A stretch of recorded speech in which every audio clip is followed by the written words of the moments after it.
Salutations and shit, guys. Welcome to another episode of Travel and Shit, your new favorite travel podcast where I, your host, D. Carrie, have an experiential conversation on what was learned and experienced from travel as opposed to your average review conversation. I don't necessarily review places and things and experiences, but I absolutely do comment on what my experience has been. So, and now I remember what I was going to ask him, but disregard. So, all that being said, uh, my spirit needs something a little light. So, I have a fun one similar to quite a few episodes ago.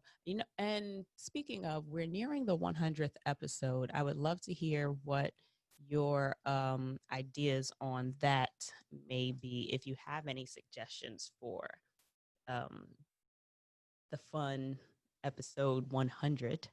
But I'll figure that out at some point. This week, I needed something light. So, similar to now, my favorite movie is The Wizard of Oz. And I watch it every year for my birthday, which is coming up. It's about 3 weeks from now. I am an August 7th Leo.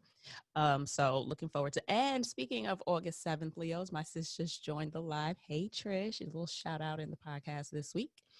But and if you're watching, see that the kid got a wig this week. Shout out to my baby cuz damn she loves hair on Instagram. If you are able to get yourself to Queens, definitely hit her up. She can do whatever you want to your hair, essentially. She colored it and did the install for me. And I love the look, but I am very, very, very much so a low key kind of chick, and it's too much work for me. So it's not gonna last the week. Like I'm pretty sure it'll be out come Monday come up, but it is what it is. I love the look, and it's just not something that I can maintain. So I started saying, similar to a few episodes ago, I had done an episode based off of like the characters in The Wizard of Oz. Well, whoa, I never liked The Wizard of Oz. The Wiz is my flow. So I'd done an episode based on those characters and themes and I guess attitudes of the characters, if you will. This week, to keep it light for me and my spirit and what I need, I am going to do for you a little bit of a musical themed episode. So I chose four genres of music and I am correlating them to different trips that I have had based on how those themes make me feel. So, gonna dive in. First, I have R&B. And for me, R&B in general is smooth and soulful. It's kind of the sultry and the just kind of, I don't want to say mellow, but it's very although R&B can be more it can be upbeat, it could be low beat. For me, it's just that middle ground, right? That's my experience of R&B. And the trips that definitely gave me vibes of smooth and soulful and just kind of along the, I guess, along the middle path, if you will, oddly enough, was Israel, Tel Aviv, and Amsterdam. So, Netherlands, Amsterdam's in the Netherlands. I absolutely loved the food in both places. I am by no means a foodie. Food is not a reason that I travel places, but I absolutely try to eat locally. Oh, my baby cousin's there. Hi, China. Um, I absolutely try to eat the local foods. I don't think I've ever had fast food abroad. That's never been something that I won't say it hasn't interested me, only because I know that regionally fast food can be very regional. Like it's different in different places. I was actually just listening to what was it? For fuck's sake. It's a podcast with Wheezy from Horrible Decisions and I want to say Eddie Gillespie, or I'm not sure how to pronounce his last name in this very moment, Love the podcast though. And the episode that I'm up to is fast food. And they were speaking about some of the different things that um, fast food restaurants will put on their menus across the world. Now, I was this close to getting probably KFC in Peru, but I ended up getting Chinese food, oddly enough. I wasn't feeling well. That's what it was, because the trip the day before, or the day, maybe 1 or 2 days before, I'd done the whole swim with the sea lions thing. And I'd ingested so much sea lion excrement. I ain't even gonna fucking hold you. You don't realize, like, it didn't register at the time that when you jump into the ocean and you're getting all of this ocean water in your face and in your mouth and up your nose and shit, that since you're so close to this huge island of sea lions that are, of course, everything happens in one space, like all of this is like all of their excrement is now coming in, yeah, trash, gross. It was terrible, but of course it's not something that registered in the time. All that being said, now back to food, right? Smooth transition, segue, if you will. So during the time that I visited Tel Aviv and Amsterdam, I was on my little vegan kick, and it didn't last long. I think I went vegan right before Thanksgiving. It didn't really bother me for Thanksgiving because it was a new commitment and I was totally on board. Fucked up a little bit because I didn't realize that some of the things that I put, for example, like I had made myself vegan mac and cheese, but I forgot that something else that I ate had non-vegan additions to it. Don't remember what it was. But all that being said, I had no problem not eating meat and cheese for Thanksgiving. And I still enjoyed myself. But by the time I got to Tel Aviv, what did I do first? I think I did Amsterdam. I don't remember which came first, but I went to, what's the name of the restaurant in Amsterdam? I can't remember the name of the restaurant, but it was so good. I'm gonna see if I can pull it up. The proprietor, Sam, was so kind, and everybody there. They had like not like your typical. They were mixologists. It was a full on, like, the bar experience was so bomb, and that made it more enjoyable for me. It was it was really sexy. I gotta say, it was just I guess, like, the vibe, like open mic vibes, which they didn't have any open mic going on that, while I was there. Here it is. There was no open mic while I was there. The Labyrinth. It's called Labyrinth Amsterdam. That's their IG. LABYRINTH on Instagram. So definitely check them out. And if you're in Amsterdam, absolutely check them out as well. It's a Black-owned establishment. The food was so good. And their menu had so many vegan options. It was so easy abroad to stick to the whole vegan lifestyle that I adopted for less than a month, mind you. A little fact about me, I go through so many little whims of wanting to try new things. I remember I had a juicing kick. I've done a crockpot kick. Um, it's I don't know. It gives me a reason to spend money buying new equipment and tools to accomplish whatever my short-term goal is. But it's always fun. I think I just like the excitement of trying something new, and surprise, it translates into traveling as well. So I think that that's just part of my personality. And I don't remember where I was reading it, but somewhere was saying that, or it may have been a podcast I was listening to, but someone had basically alluded to the fact that um, there are certain things about you that are very core, and they just show themselves in different ways. And trying new things and being a curious person by nature that's me. And it is presenting itself in travel. And since I can't travel right now, like, I'm trying new hair, like I got this fly ass wig. and I tend to, embark upon different new lifestyles or experiences while I'm home. So it absolutely presents itself in different ways. And I would suggest that if you can find or channel down to what the core value or what the core enjoyment about something is, you can possibly find other avenues to explore that interest. So for me, um, exploration and trying new things is absolutely it. And it has presented itself most enjoyably so far for me through travel. But I absolutely find a ton of different little ways to do that back at home. But back to the smooth and soulful feelings and the easygoingness of R&B, that was absolutely my experience of Tel Aviv and Amsterdam. Um, I didn't have anything booked in Amsterdam. I really just walked around. I showed up, checked into the hostel, slept for a little bit because the kid was wild tired by then. I think I took a nap, and then I got up and explored the area.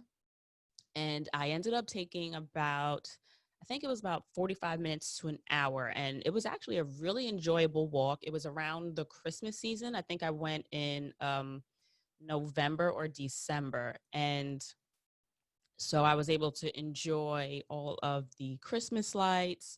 The shops closed pretty early out there. Everything was closing down as I was walking, so I didn't really get to, pop into any stores. They were all really high end stores anyway, and I don't have high end bread, so I don't particularly go into. I'm not really a browsing kind of person. I don't like going into places where I don't feel like I would actually buy something anyway, just because for me, it's personally just a waste of time. I don't like looking at things I'm not truly interested in. Unless, of course, I feel like I can get some type of other value from it. Like I do know that I enjoy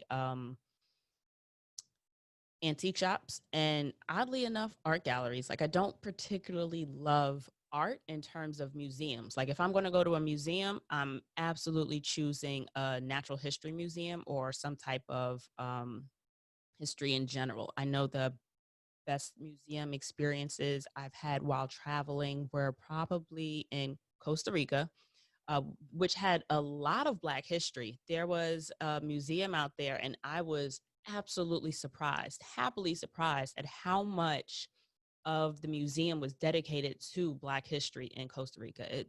I stayed in, I want to say San Juan, whatever the capital is, and I got a ride into city center, and museum there was phenomenal.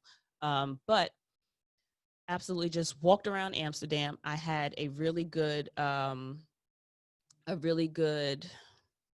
walk to the park. It took about 45 minutes to an hour, made it to the labyrinth. The food was so good. The vibe in the restaurant was mad chill, mad Black people. It just felt really good, and the food was good. The service was good. Incredible experience across the board. As well as in Tel Aviv, all of the little restaurants that I visited were really mellow, really laid back. Again, they were all vegan, and the food was so good. Like I'd had a veggie burger at one point in the States years ago. Fucking hated it. The shit was trash. And this is like, it was for shits and giggles, the reason why I'd had a veggie burger, just because I wanted to try it, right? So I figured, let's see what this whole vegan lifestyle that people are talking about was. And if that's what I had to base being vegan off of, I could absolutely see why it took me so long to even try to incorporate more, less animal based products into my diet. So there's that on that. That experience wasn't great. Oddly enough, that Impossible Burger from Burger King, mad fucking good too, y'all. Fucks with that if you do. Let's see. So yeah, Israel and the Netherlands were my R&B trips. Really smooth, laid back, easygoing. I didn't have anything booked in either one of the destinations. I had just a lot of free time, walked around, explored the neighborhoods that I was staying in, and ate at local restaurants. And all of the food was good. I don't care where I went. I went to maybe three different restaurants in Tel Aviv. I was only in Amsterdam for a long layover, and every place I went, the food was delicious in how like whatever I got, I enjoyed. So that was absolutely the smooth and mellow experience in traveling. So next I'll go with hip hop, rap, if you will. I personally believe there's a difference in the two. Either way, they both are hella black to me, very upbeat and rich in current culture. So that's my personal experience of hip hop and rap. So for me, those trips, no surprise here. Um, well, for those of you that listen often, I don't think it'll be a surprise. Would absolutely be Cuba and Colombia. And I wonder if you guys are actually tired of hearing me talk about these two destinations. Um, they are my number one and number two destinations, Cartagena being number one and Cuba being number two. And I say Cuba as opposed to where I stayed in Cuba, only because I stayed in two different cities. I stayed in Havana as well as someplace else. I just can't remember the name of the town, but it was maybe 5 blocks from the beach. Um, and while I was in Cuba, I visited so many different cities and I had an incredible time in all of them. And I'd say that I chose those as my hip hop destinations because of how black they were. Now, in Cuba, it wasn't like as identifiably black as Colombia. I think also I just felt very comfortable in both of the environments. Like I just kind of felt like if I shut up, I blended in. Like I didn't feel like I stood out in either of those locations. Um, because they are both very the population there, tons of black people that live in both Colombia and Cuba. So my experience there was very comfortable, the same way that I feel comfortable listening to hip hop, if you will. I feel represented in it. I feel like hip hop has a lot of social messaging in the music, and I feel like that was also an experience that I felt in Cartagena, especially because of my experience of blackness there. All of the street art, all the murals, um, all depicting blackness, black women, black children, black men. It was an incredible experience, and I will always recall that experience as my personal, so far, hoping it happens hundreds of times again, but so far that has been my most comfortable experience in blackness. I didn't feel like I was ever being questioned when I walked into a space, as opposed to here in the States. It In the back of my mind, my experience is, a little bit more when I'm met with a gaze. It's a judgy gaze in the States. Like you walk into a nice restaurant or you walk into a nice boutique or a shop. I generally question why someone's looking at me in the, okay, so are they wondering why I'm here? Are they wondering that if I actually belong in here? Are they wondering if I can afford anything here? Whereas I didn't have that experience at all. Any place that I walked into, I felt like people just looked at me because I'm somebody moving past them. Like, you know what I mean? It didn't feel like a judgy kind of exchange in attention, if you will. Also, because of all of the collabs and the creative interactions that I had in Colombia, the DJ Khaled of it all, if you will, that was very much so the the trip that I had where I had the most interaction with locals. It was the best time that I can say that I have creatively had while I was abroad. I've mentioned before that I feel like I manifested the trip that I wanted in that destination. I said that I wanted to go there and work with other creatives. I said that I wanted to go and meet people and make friends, and I absolutely did. Between Laura with the head wraps, Nan with the impromptu right off the street photo shoot, um, going to the bar with my tour guide, Chris, meeting a bunch of people at the bar. I don't even do nightlife. Like I'm not a, how do you call it? I'm very much, when I'm home, I'm on my couch. I don't really go out.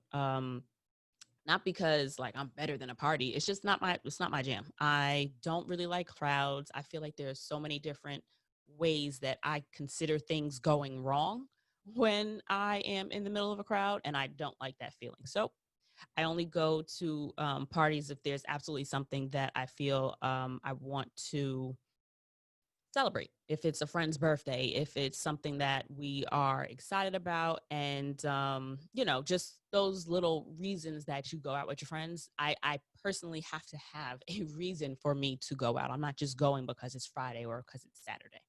Um, that aside, um, yeah, I just felt like I was able to connect with so many people in Cartagena that it was like some mixtape shit. You know what I mean? Like it just, that's the feel that I got from it. It was so incredible, absolutely enjoyable, and I really hope that I can have that type of an experience in other places. And I don't necessarily feel like that is exclusive to Blackness. I feel like I've had such a really good connection with other people. And to note, one of those would be in what's the place called? Hey, everybody on IG, in Guadalupe. I really, really connected with Kat of Surf Guada in Guadalupe. She and her husband did a tour, and I was a little hesitant at first because I wanted to see all of the sites of importance of the Black history of the island. And in my research, I didn't come across any Black owned or Black facilitated tours on Airbnb. So I generally use Airbnb and Expedia to book my experiences because for me, it's just so much easier to pay through the app, and it's easy to communicate with the host through the app. That's been my personal experience. I am very open to trying alternate methods to booking trips and experiences, but so far that's worked. And I generally try to make the shit as simple and less complicated because I tend to find a million ways to complicate things when planning. So I keep it simple, stupid, right? So all that being said, I did really connect well with Kat and had a great time. We still keep in contact. And so, like I said, it's not solely my experiences with other Black people, but it presents itself most frequently when I am interacting with other Black people. And also the people that I met in Cuba. I had the most incredible time doing the Beyond Roots tour in no, not Havana. I don't even remember the cities that we had gone to, but we went to a few different cities along that tour in particular. And it was three other Black women. They all lived in Brooklyn, and they were the other participants in the experience that I had. So lit. And then I met Kevin, who was, I want to say, my guest in episode 4 or 5. We had such a bomb time. Like I met so many really cool people. So all the connections, the best connections that I made were absolutely in Cuba and Colombia. So that for me, the way hip hop is full of collabs, it's full of people combining talents together. That was my experience. Those two trips were my hip hop experiences, if you will. So next, because we're going to keep it pushing, is pop. Pop is absolutely the white people shit of the list. That's the one where it's like upbeat, good for a workout.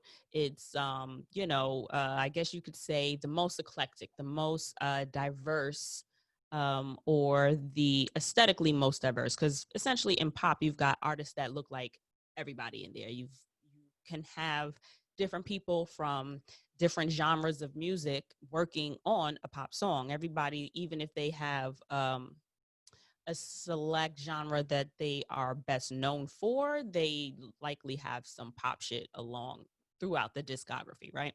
So pop is kind of like the mixy bag, if you will. And for me, the pop trip was absolutely Alberta. Alberta and British Columbia. That was all the fucking hiking. And a lot of people consider like hiking, I don't know why, like white people shit. It's absolutely not. Like everybody walks, right? But I happen to be a person that specifically looks for opportunities to go for walks, and not just a walk, but a walk with a challenge, a walk with a view. For, I've gone on some incredible hikes around the world, and that feels pretty fucking bomb to say, right? I've gone on some really great hikes around the world, darling. But I have.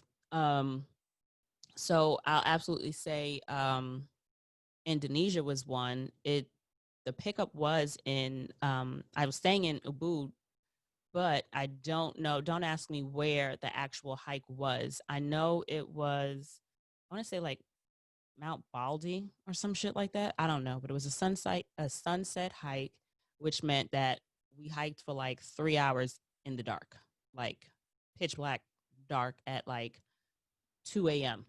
dark, right? Um, which was a thing in and of itself. I did the hike with a bunch of like 20 somethings. And although I look great for my age, my body is absolutely mid 30s. So, yeah, my knees were hurting, my back was hurting, my calves were hurting, but sis persevered. I finished the hike, watched the sunrise on top of an active fucking volcano, y'all. It was incredible. The sad part, though, was that because of the weather, there was a lot of like fog and mist and clouds. So we didn't get to enjoy like a crisp, clear sunrise, but it was fun to really be able to pay attention and kind of look directly at the sun to try to see it come up through the clouds. But still fun nonetheless. But back to Alberta. Alberta had probably the best views, the most great views, because I've had great views in every outdoor destination. Costa Rica had some incredible views. Bali had some incredible views. Um, but Alberta had the most, not in, I guess, rank order, but in quantity. Like there were so many incredible, like every single day we were there, we were surrounded by absolute, utter, sickening beauty. Okay. I mean, like, I'm a very outdoor kind of girl. I am a city girl. I love the creature comforts of being able to, find anything you need at relatively any hour of the day of the city. But when it comes to what brings me peace and what brings me joy is outside shit. And it was cold, but something about, I mean, also I was prepped for it. Like I had layers on layers, so I was comfortable. And because we were moving so much, the cold never got a chance to like sit in or settle in. I was also with one of my closest friends, so that made the trip more enjoyable. I think it's one of the first 5 or 10 episodes, but it's traveling with friends or something like that. Where I divulged that we were absolutely ready to kill each other at one point. I think it was probably by the third day of spending every moment together. For me, it got to like, I was like entertaining myself by talking to other people. And we just had to realize that we had different, as long as we'd known each other, we hadn't spent that much time together. But we had to just realize that we had different travel styles. She's very much so a shopper. She loves to shop, and that's another thing about the trip that made it kind of like poppy for me, is that we spent so much time on like the main town strip, where there were all of the shops. There were high end shops, there were mid end shops, there were really cheap tchotchke shops and stuff. And we also came across some really cool, I personally love shopping along the way. Like I don't want to go to a dedicated space for shopping. I prefer to stumble upon my purchases. So I would personally rather buy something from the gift shop of a destination that we venture out to, or if we're driving along the way and a store pops up and something just looks interesting along the way, I would absolutely love to experience it that way as opposed to going to a mall. I don't, that part, it's not my thing. But different travel styles. Apparently, I've been traveling in groups or traveling with people the wrong way, considering I never really thought to ask those types of questions when traveling with somebody. Granted, we share very similar interests in the sense that we both love outdoor shit. We both love hiking. Even in New York, when I hike, she's the person that I hike with, or one of the people that I hike with. So, hey, Chris, I don't know, what you're going to watch on if you do watch this episode or listen. Love you, girl. Um, but um, every single day we walked, we hiked, we did something outside, fucking loved it. It was so upbeat because we did so much moving around and we were able to experience so many different things. Like the water was just so bright, and it's kind of like the sounds in pop are just kind of like not all like high pitched, but everything is like in my experience of pop is up tempo. It's really exciting, it's fun, it's fresh, it's new kind of thing. Like when I think of a pop track, that's what I'm thinking. Like if I were producing some shit, or if I were, putting together somebody's album, that's what I'm telling my artists, whether the musicians or the vocalists. That's the feeling that I want to elicit from them, right? And that's the feeling that I got in that from that trip. It was like all the beautiful, clear, crisp imagery that I can remember from the trip. That's one of the things that I love about travel, is just like those are mine. Like those memories are mine. Another fun fact, I am deathly afraid of getting dementia or Alzheimer's, only because my memories and my experiences mean so much to me. And that's one of those things where they say, oh, they can never take your memories away. Well, as science would have it, there are sadly some diseases that can do that to you. And that is a personal fear that ranks pretty high up there for me. But what do you do, right? Uh, all that dull and gloom to the side, Alberta. We did Peto Lake, we did Lake Louise, which we weren't able to see. Sadly, there was absolutely too much fog over the water, so we weren't able to see Lake Louise. But we did go into that hotel that was nearby. I remember I bought my mom a cute little charm for her bracelet. Um, did a little light shopping, and that's more so, like I said, the shopping that I would rather do. I'd rather go into a gift shop at a location. There were a lot. What I loved about Canada as well, there were 1,012 different crystal shops. I love a good stone, I love a good crystal, and everywhere we went, we were able to come across a different store that had relatively good priced shit.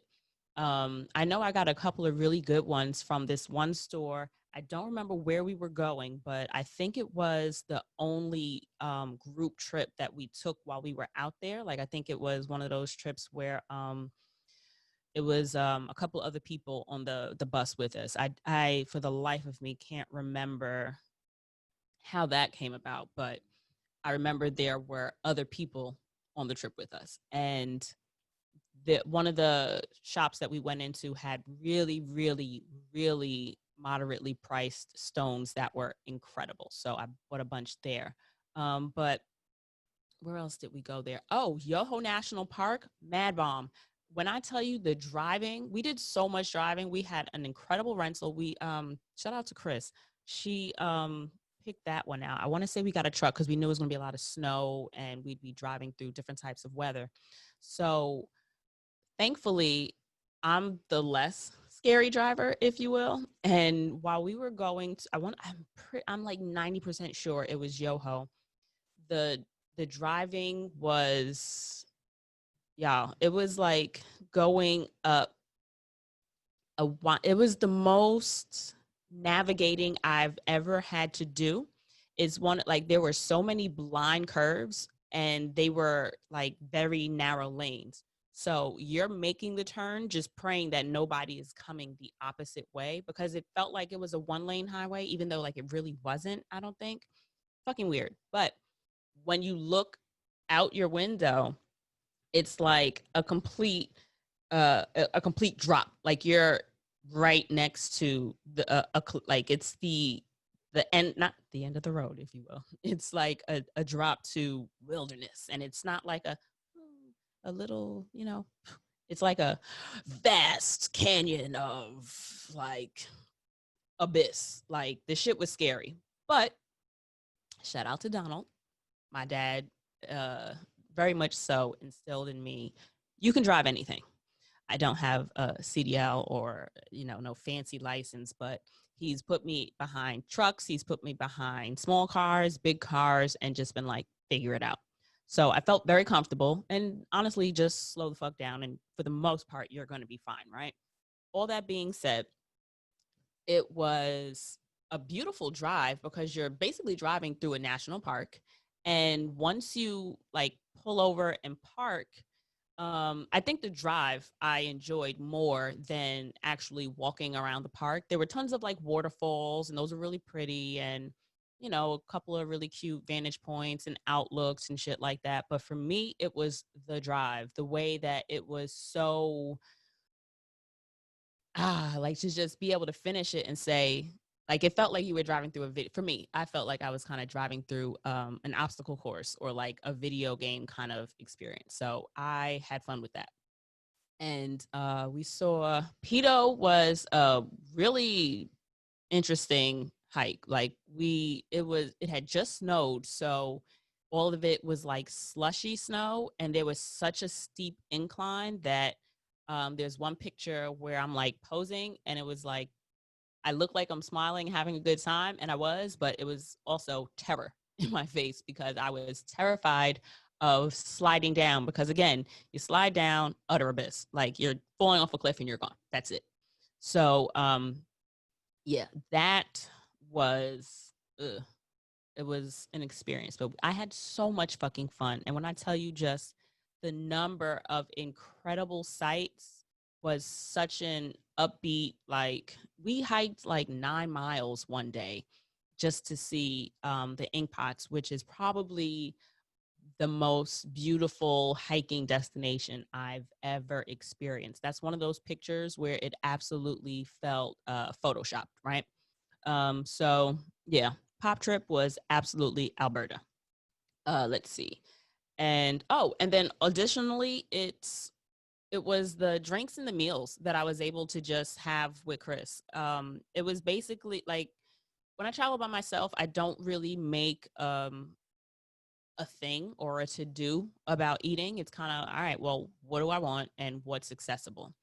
But since we had the rental and it's two of us, we were able to kind of just like, all right, well, what are you in the mood for? We found this one, I guess it was not a bar, but a restaurant that had really great beers, really great wings. I am a wings and beers kind of girl. It does not take much to appease me. That's my jam. And when I tell you, we spent so much time in that space and so much money because it was just like, all right, we'll do more beers. We'll do another round. Okay, yep, you know what? Bring out more wings. It was so much fun. We really enjoyed ourselves, especially when we were able to sit, stop, talk, eat, enjoy the food. The food was great. So that was really the poppy experience of traveling for me. And for the last one I'm going to do today, I will absolutely say I'm going to go with Seoul.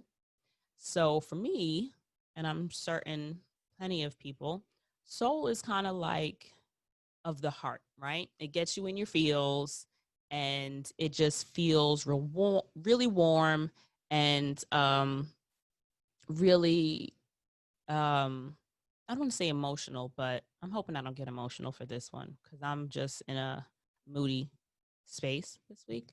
Um, but yeah, for absolutely the soul part of the trip, I'll start with saying Norway, only because one of the things Like, I don't really have a travel bucket list, if you will, only because I absolutely want to do and see it all. There's nothing about travel that I don't want to experience. Well, except for the dangerous and the scary and the life-threatening kind of that part we can leave out, right?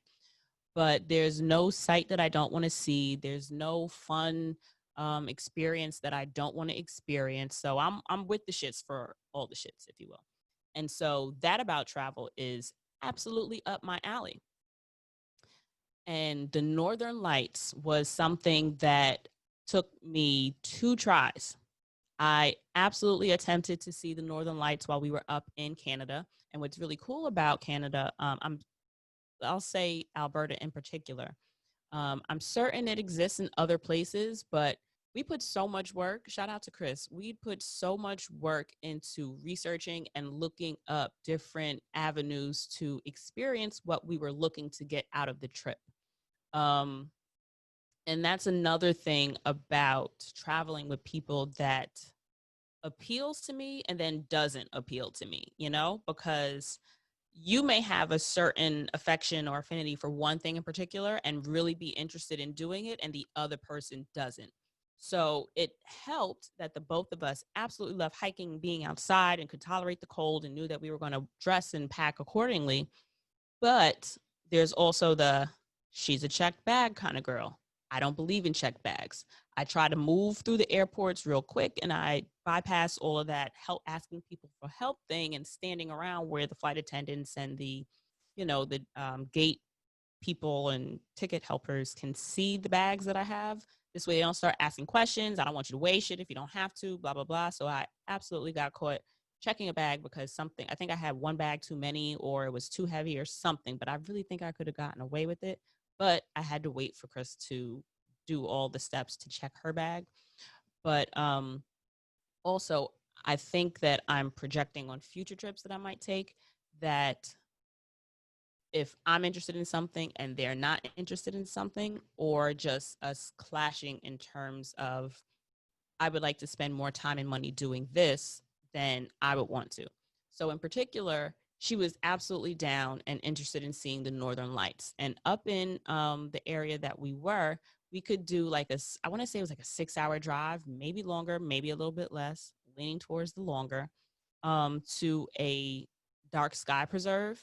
So there was less light pollution. And in viewing the Northern Lights, you want it to be absolutely as dark as possible. That's why you can't really see the Northern Lights from major cities and even smaller cities, because there's just too much light in the sky from generated from the surrounding people and stores and just the light noise that is projected from communities. So out where we were, we could absolutely drive to certain spaces in the national parks where it was extra dark so that you had a better chance of seeing the Northern Lights. We considered taking a night or spending a day out at one of those places where we would have to rent another a room for the night, or doing one of those 2 or 3 night things. We considered all of that. We ended up not doing it because we wanted to just try our chances to see if we can get it, if we could view it for free. Turns out we didn't. And of course, we didn't see it after I drove like 6 hours one way in trash weather, ended up getting trash food when we finally did stop. That was probably one of the two worst experiences on that trip for me. But that part I absolutely did not enjoy. And we didn't end up seeing the Northern Lights. Thankfully, though, I did get to experience the Northern Lights in Norway. So I flew into Oslo. I was supposed to have maybe 12 hours there, but I ended up getting delayed prior. That was along the time. I remember something about Europe, something closed. I just remember it was something crazy where there was like all the airports were like slowed down, right? And so I ended up getting to Oslo later than anticipated. So I did not end up leaving the airport because time-wise, it didn't make sense. So I didn't get to experience anything in Oslo. I think all I was going to do was like go to a museum or something like that, right? Or do like a walking tour, something light. But when I got to Tromsø, which is in northern Norway, I had this incredible, cute little Airbnb where I had the most beautiful view. Like there was this huge open window where I could see over how do you pronounce it? Like a fjord or something like that. And I could see to the mountains. I could see like a little tram going. It was incredible.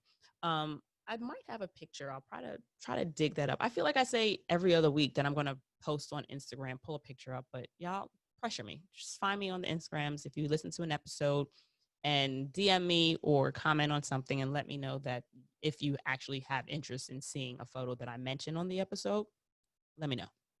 That being said, I had a really beautiful space.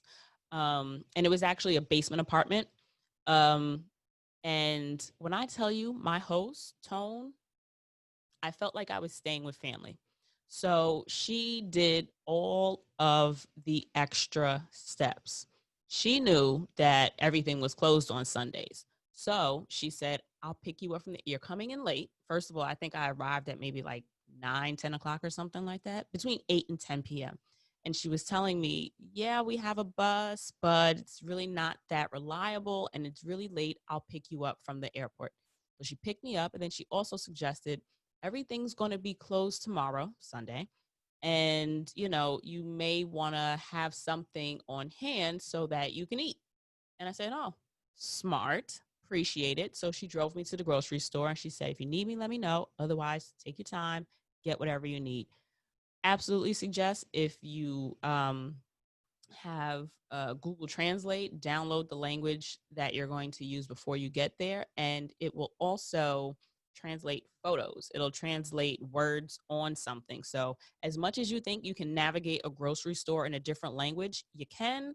But at the same time, you would be surprised how frequently you fall back on just reading labels as well, because a lot of the products aren't the same in other countries. A lot of the like Lay's is the same basically in every country. Of course, it's just the flavors are wild. Like I feel like I've seen like mayo and something. It First of all, I don't eat mayo. Partial lie. I only eat mayo in salads. I'll eat potato salad, coleslaw, macaroni salad, get tuna. Give me a salad, I will eat mayo. But if you put mayo on a sandwich, it's immediately off. It's not an option. I don't like it. I usually will only suffer through it after I scrape off as much as possible, try to pull the bread that it's soaked through off. I avoid mayo. It's something about it that's just so slimy and gross once you put it on bread. I can't do it. I hate it. That being emphasized and said, um, I've seen some really gross flavors. Lay's, I don't, regional tastes, I guess, but yeah, nasty. Anyway, you'd be surprised how much you do fall back on reading labels when there's something that you can't really decipher just by looking at the picture. But God bless her. She stopped at the store, let me pick up some shit for the next day.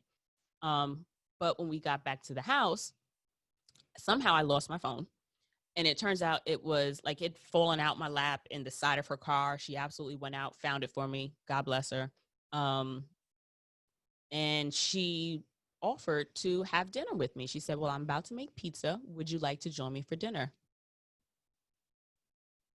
Yes, thank you. I absolutely would love that. So I thought she was just going to throw in like a, I don't know, like a who makes pizza, Tombstone, or I don't know, whatever brand of like frozen pizza. Just pulled out dough. She pulled out the dough, the sauce. She put all the cheese and the toppings on it. Like she made a pizza. And I was so impressed. The shit was mad good. She broke out the wine. We had wine, homemade pizza. We sat, we talked.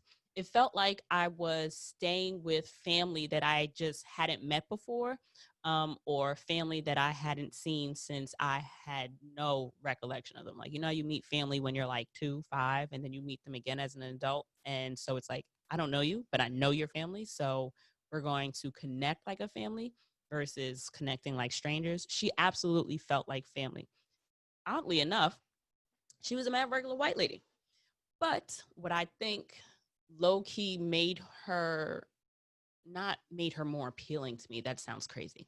But I think what possibly allowed her to connect with me is, one, I think that racial tones or racial emphases are different internationally. Also, she was married to a Black South African man. I think he was from South Africa, but she was married to a Black man. So she had a Black ass daughter. So I feel like she was more familiar with Black culture. So she didn't seem uncomfortable with me. She didn't seem performative. She just felt like she was just with the shits, if that makes sense. Right. So, like, if you've had an experience similar to that, it makes sense to you. Otherwise, I don't really know how to explain that to you. So if you get it, you get it. If you don't, you don't. She just felt so comfortable, and I felt safe with her.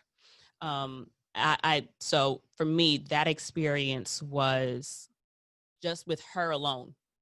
I felt safe and comfortable in her home. Um, that aside, I finally got to see the Northern Lights. I'm a very celestial person. I've pulled my natal chart before. Retention's not my thing. So I promise you, I don't know I only remember what my primary astrological sign is. I know I'm a Leo, but I know that there are like 12 other houses or some shit like that where all the different signs signify different aspects of your life and all that kind of shit. Because even as a fire sign, I'm supposed to be ruled by the sun, I think. But for me, the moon does it. The moon is absolutely where my heart lies. I love everything about the moon. I love everything about the stars. The night sky is my favorite sky. Love a good love a good sunny day, but a clear, starry night, that's my shit. That is absolutely my jam. That's where my flow is. That's where my heart revels and just is happiest. That being said, one, you could just see more of the sky when there's less, again, noise pollution. And the experiencing the Northern Lights was probably somewhat spiritual for me. It was one of the best travel experiences I've ever had. I don't know if it was because it was something that I had been looking forward to um, and had actively tried to have happen prior, and it didn't happen. So when it finally did come to fruition, it was more meaningful for me. But even though I thought I was going to lose a toe, because I don't care how wool your socks are, one pair is never enough.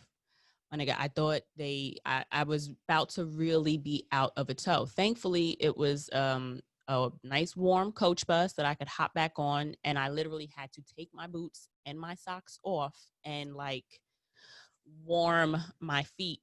Like my hands were good. My body was good. I was sufficiently layered. All that was great. But my feet, they were so cold. That being said, we were able to experience the lights from so many different vantage points. We were able, again, we were like down in a fjord, right? And I'm pretty sure that it's kind of like a valley between mountains. I think that's like the technical um, definition of what a fjord is. Again, you could ask the Googles. I'm not going to, pull it up right now, but yeah, beautiful. So we were able to see the lights from there. Then we drove out to another vantage point where we were closer to the mountain. Like at one point we were like on the water. And then we went to another vantage point where we were like in like a dry valley where we were just between a bunch of different mountains. Then we walked out when we were on like on an open highway, which was strange because like the way that there's snow, they are built for snow, and like they are absolutely in tune with this whole moving around snow thing. Like they're masters at the shits, right? So the way that their snow is moved and packed and handled, I guess, made it like there's a 12-foot wall of snow on either end of you. So you're walking like in a snow hallway, if that makes sense. But then again, it's the beautiful, clear night sky and then the northern lights. You know what I mean? So, and I went with Chasing Lights. That's the company that I booked my trip with. And what is absolutely bomb with them is that they follow the lights. Like they don't just bring you to one particular spot and hope that you can see the lights. You go to the spot, and if you don't see, like, you wait there for a little bit, and then like they'll go someplace else. So we were able to experience the lights from, I want to say, at least 3 or 4 different locations, and it included professional photographs. They took the photos for you, because if you're trying to take the photos with your camera, excuse me, I'm team iPhone, and if you can't adjust the settings on your phone, then you're not going to be able to, it's not going to translate in the photo. Like, you're not going to be able to see it. So, all that being said, they were able to take photos of you with the lights in the picture. They were able to take photos of the group. They were able, like, they took incredible photos. They were able, like, you got your own personal pictures. Like, you were able to pose in all the different places that you went as well. So it was so bomb. I had such an incredible experience in terms of the lights in Norway. So Norway was absolutely one of the most soulful experiences I was able to have, because my experience meant so much to me. Now, for the last point, the other trip for me that resonates with the essence of soul and, you know, soul music, if you will, is my trip with my mom. So I took my mom, I want to say maybe 2 years ago now. We went to St. Martin, and we spent a day St. Bart's as well.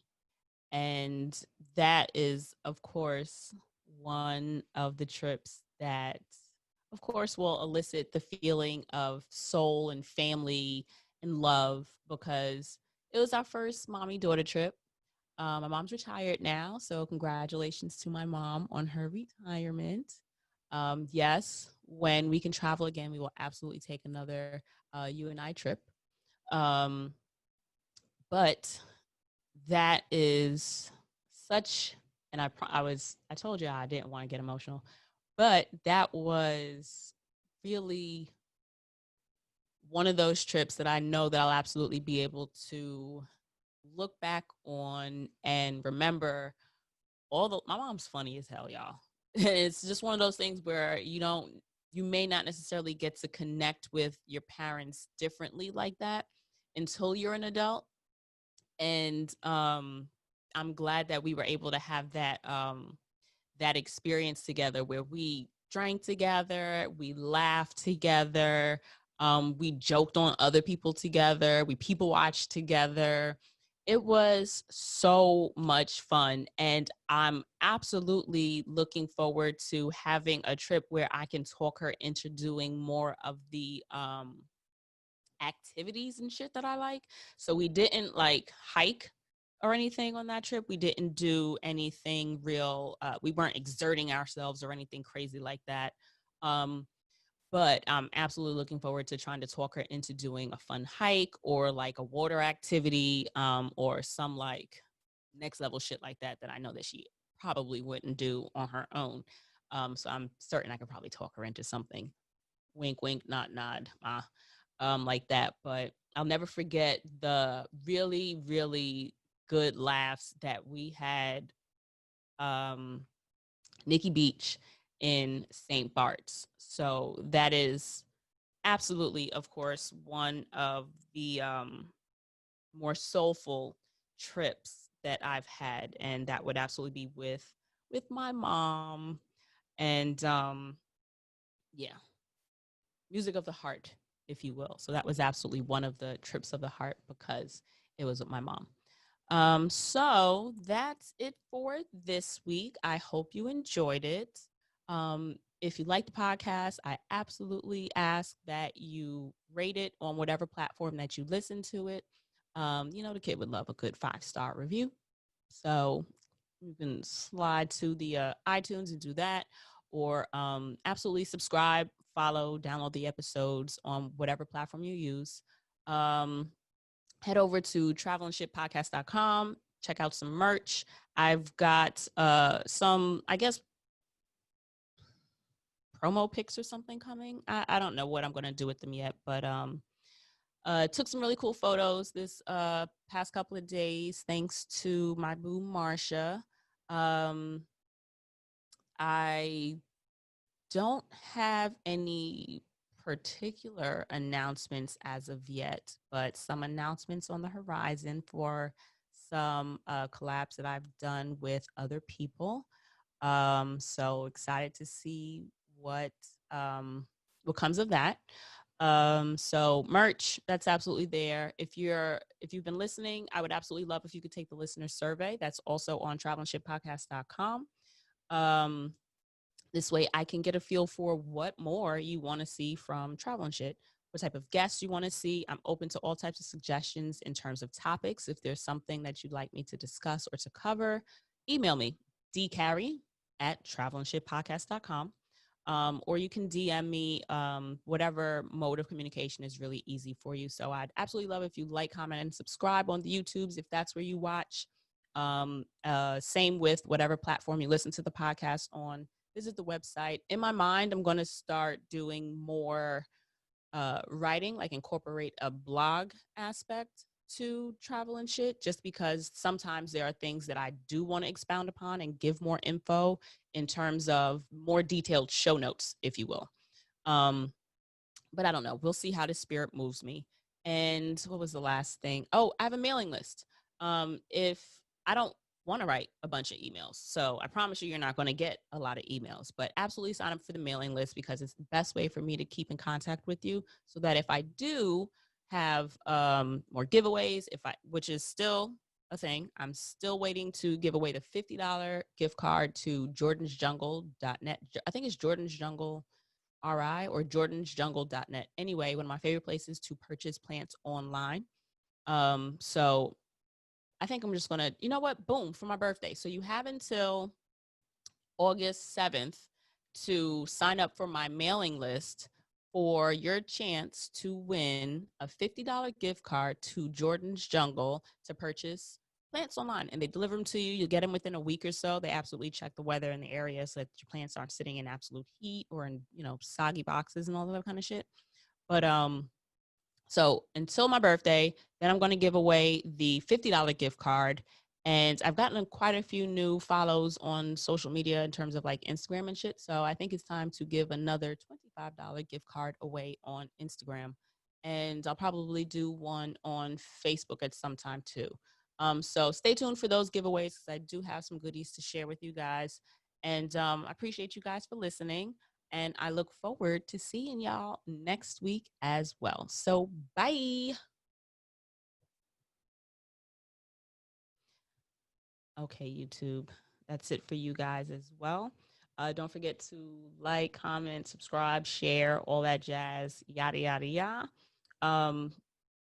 One, it feels great for the ego, but then also it helps with the algorithms and analytics and all the other kind of shit so that other people are able to find the podcast. And it's a free way for you to potentially put money in the kid's pocket. So thanks for watching, and I will see you all next week as well.